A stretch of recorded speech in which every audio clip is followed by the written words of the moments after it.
मी तुम्हाला बघून आज मला माझे दिवस आठवले की 6-7 वर्षापूर्वी मी सुद्धा असंच जे माझे सिनियर होते त्यांना विचारायला गेले होते की मी कसा अभ्यास केला पाहिजे आणि काय मी प्लॅनिंग केली पाहिजे की जेणेकरून मला चांगले मार्क्स भेटतील नीटमध्ये. तर मी नीट, सीईटी आणि जेईई या तिन्ही एक्झाम दिल्या होत्या. 2018 मध्ये मी 12वीला असताना मला स्कोर 300 प्लस आला होता आणि नंतर रिझल्ट इतका चांगला आला नव्हता. तर मी असं ठरवलं की नगरला बीएमएस कॉलेजला मला ऍडमिशन भेटत होतं. तर मी घ्यायचं ठरवलं. बट लहानपणीपासून माझं एक स्वप्न होतं की बनायचं तर डॉक्टरच बनायचं. नंतर मग मला माझ्या दादाने मला समजून सांगितलं की तो अभ्यास कर, 1 वर्ष ट्राय कर आणि बघू जे होईल ते होईल. पुढच्या वर्षी बीएमएसला तितके तर मार्क भेटतीलच ना तुला. असं नाही म्हणायचंय मला की बीएमएस, बीएचएमएस की ते काही वेगळं आहे. ते सुद्धा खूप छान आहे. माझे खूप सारे फ्रेंड्स आहेत जे त्यात पण सक्सेसफुल झालेले आहेत. तर मी रिपीट करण्याचं ठरवलं.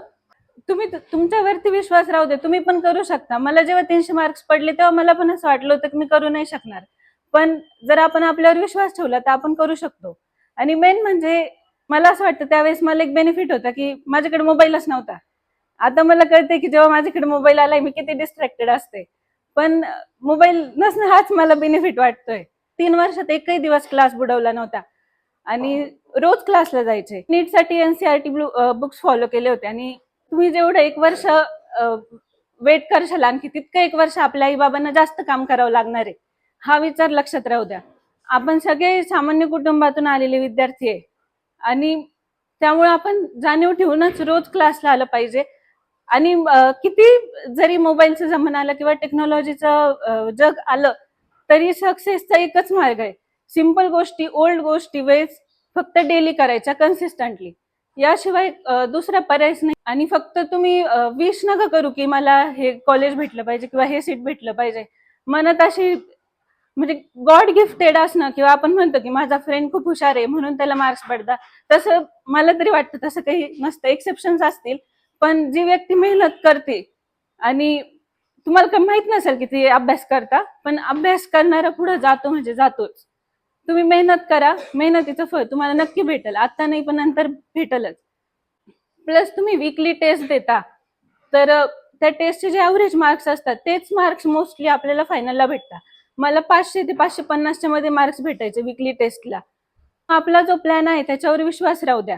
आपले जे टीचर्स आहे, आपले जे जे सिनियर्स आपल्याला सांगतात त्यावरती विश्वास राहू द्या. ते याच्यातून गेलेले असतात.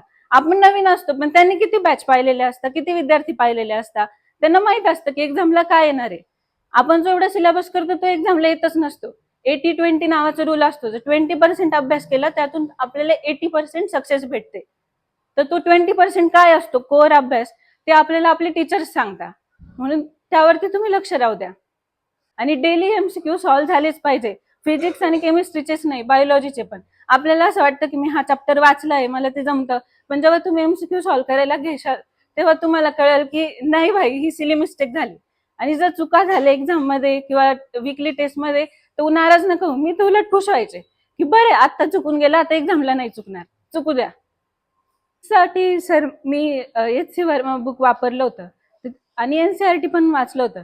आपण एमबीबीएस ला गेलो ना तर आपल्याला 19 विषय असतात टोटल आणि प्रत्येक विषयाचा अभ्यास करत करत मागचा आपण विसरत जातो. तर मी सुद्धा 20 नंबरची एक वही बनवली होती, ज्या वहीमध्ये या 19 विषयांचं मला जे जे असं वाटतं की हे एक्झामच्या आधी मला हे समजलेलं नाही भाई, पण हे एक्झामला येणार आहे, मग पाठ करायचं. काही काही गोष्टी एमसीक्यू ओरिएंटेड घ्यायच्या की एक्झामला मार्क्स मिळाले म्हणजे बस. प्रिव्हियस इयर क्वेश्चनवर फोकस करा. मोस्ट ऑफ द एक्झाम्सला प्रिव्हियस इयर क्वेश्चन रिपीट होतं आणि जर आपलं एम नीटच आहे किंवा सीईटीच आहे तर बोर्डला थोडे मार्क्स इकडे तिकडे झाले तरी काही खचून जायची गरज नाहीये. बट फोकस आपला क्लिअर पाहिजे की मला काय पाहिजे आणि त्या दिशेने तुम्ही अभ्यास करा. कन्फ्युजन झालं तिचं तर माझं म्हणणं एवढंच आहे की एकावर फोकस करा. जो तुम्ही प्लॅन बनवताय टाइम टेबल त्यावर फोकस करा. आणि गोष्टी जर सोप्या जात असतील, तुम्हाला जर वाटतंय की मी हे करलच, हे खूप सोपं आहे, तर हे चुकीचं आहे. जोपर्यंत जेव्हा गोष्टी अवघड जायला लागतात तेव्हा समजायचं की आपण सक्सेसच्या जवळ आहे. सर आपल्याला खूप तळमळीने शिकवत असतात.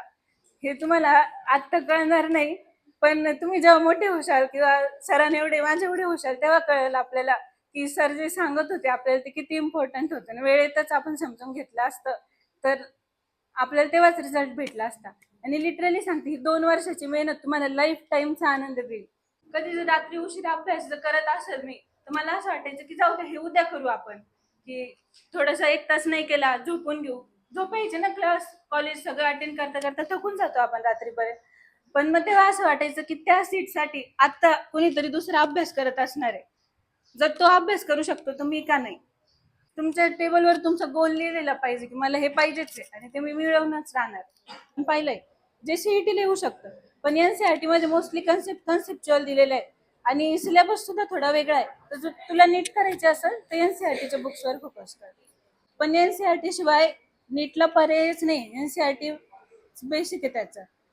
त्यामुळे तुम्ही जर नीटच तुझं एम असेल ना तर एनसीईआरटी वर फोकस कर.